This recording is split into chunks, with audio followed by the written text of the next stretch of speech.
இந்த இன்டர்வல் போர்ஷனில் உங்களை டிஸ்டர்ப் பண்ணல. படம் முடிச்சுட்டு நாங்கள் திருப்பி வரோம், அப்போ சந்திப்போம். ரொம்ப சந்தோஷம்.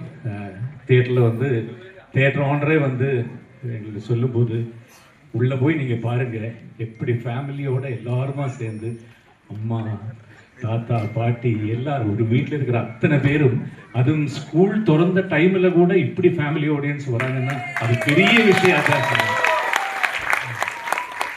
ரொம்ப சந்தோஷம், ரொம்ப ரொம்ப சந்தோஷம். தேங்க்யூ. எல்லாருக்கும் வணக்கம். உண்மையிலே ரொம்ப சந்தோஷமா இருக்கு. உள்ள வரும்போதே தம்பி வந்து நீங்க உள்ள பாருங்க, ஃபுல்லா ஃபேமிலி க்ரௌடா இருக்காங்க அப்படின்னா, நாங்கள் இந்த படத்தை பயந்து ரிலீஸ் பண்ணோம். ஏன்னா ஸ்கூல் ஓப்பன் பண்ற டயத்தில் வர்றோமே, ஏன்னா 28 நாங்கள் பிளான் பண்ணியிருந்தோம். ஆனாலும் இன்னைக்கு இவ்வளவு ஃபேமிலி க்ரௌட பார்க்கும்போது எங்களுக்கு அவ்வளோ சந்தோஷமா இருக்கு. அதுவும் இன்னும் ஒளிஞ்சு பார்த்துக்கிட்டு ரசிக்கிறீங்க.